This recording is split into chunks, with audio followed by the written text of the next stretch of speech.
wasiiro ka tirsan xukuumadda Jamhuuriyadda Somaliland iyo gudoomiye ku-xigeenka golaha wakiilada Somaliland ayaa ka qayb galay munaasabad ballaaran oo shirkadda shidaalka ee Haas ay ku wareejinaysay gaadhi dabdamis ah oo ay ugu deeqday hamaha kaydka shidaalka ee magaalada Berbera iyo qalab dabdamis iyo direysyo kala duwan. waxaana hadallo ay munaasabadaasi ka soo jeediyeen gudoomiye ku-xigeenka golaha wakiilada Somaliland Baashe Maxamed Faarax, wasiirka wasaaradda madaxtooyada ee Somaliland mudane Xirsi Cali Xaaji Xasan iyo wasiirka wasaaradda ganacsiga ee Somaliland Cabdirasaaq Khaliif Axmed. Cabdinaasir dabdamis buu keenay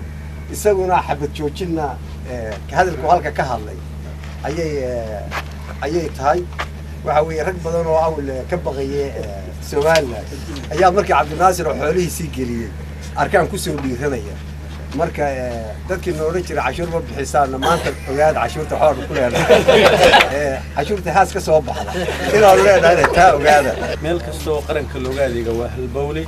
halkuna wax ka mid tahay hamaha shidaalka wax ka mid yihiin halbowlaha uu qaranku leeyahay cid kasto wax ku beerisa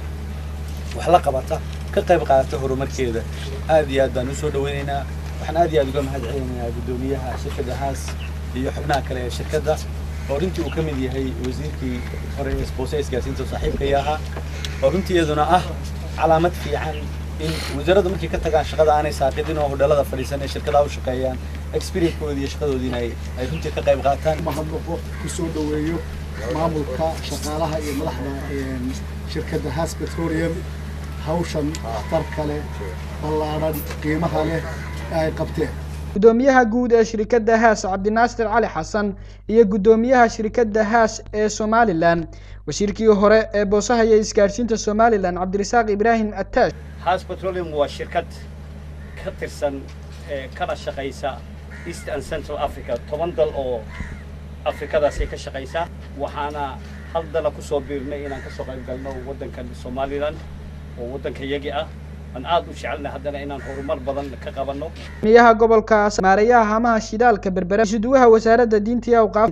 ayaa iyaguna si isku mid ah ugu mahadnaqay shirkadda Haas mareeyaha deqda Berbera qada sharaf ugu sameeyay hotel Mansour ee magaalada Berbera mas'uuliyiinta shirkadda Haas iyo waliba xubnaha wafdiga xukuumadda ee ka soo qayb galay madashani. Karim Saciid Saalax, Qeybgalay TV.